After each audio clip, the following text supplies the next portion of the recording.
Minimal invasive surgery और conventional surgery में काफ़ी फ़र्क होता है।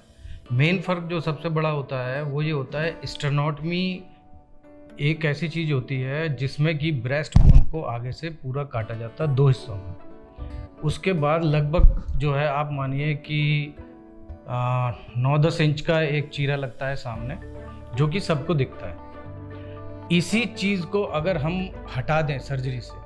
तो वो सर्जरी सारी की सारी जो है मिनिमल इन्वेसिव सर्जरी में कन्वर्ट हो जाती है। यानी किसी भी रूप से आप सर्जरी करें जिसमें कि स्टेनोटमी को हटा दिया जाए, ब्रेस्ट बोन का काटना बच जाए, वो मिनिमल इन्वेसिव सर्जरी में आती है।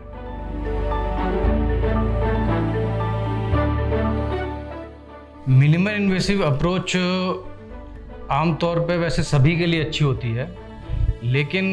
कुछ एल्डरली पेशेंट्स होते हैं जो कि ओल्ड एज पेशेंट्स हैं, जिनकी की बोन अच्छी नहीं होती है, और यंग पेशेंट भी हैं, फीमेल पेशेंट भी हैं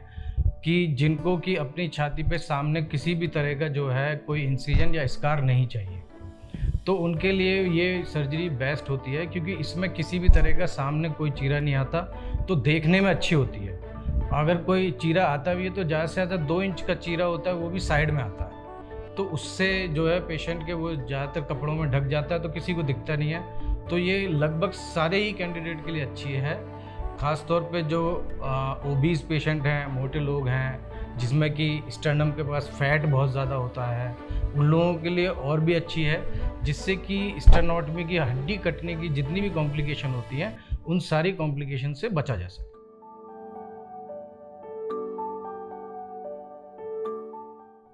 पहले ज़्यादातर जो है CABG मिनिमल इन्वेसिव से 1 या 2 ब्लॉकेज के लिए करी जाती थी, लेकिन आजकल जो है हम जो है 3-3, 4-4 ब्लॉकेज होते हैं, तो उनको भी हम करने लगे हैं और बहुत ही सफलतापूर्वक करी जा सकती है, जिससे कि ब्रेस्ट बोन के कटने को भी बचा जा सकता है और मरीज बहुत जल्दी ठीक होकर घर जा सकता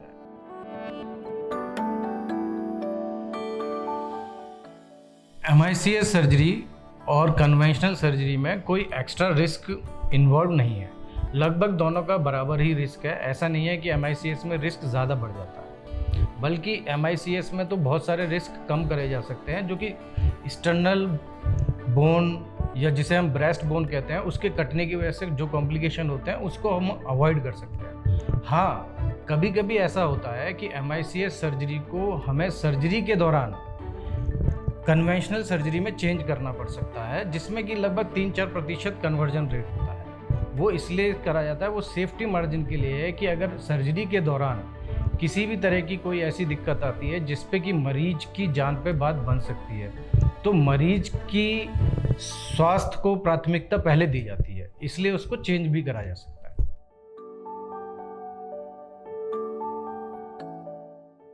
मिनिमल इन्वेसिव कार्डियक सर्जरी के बाद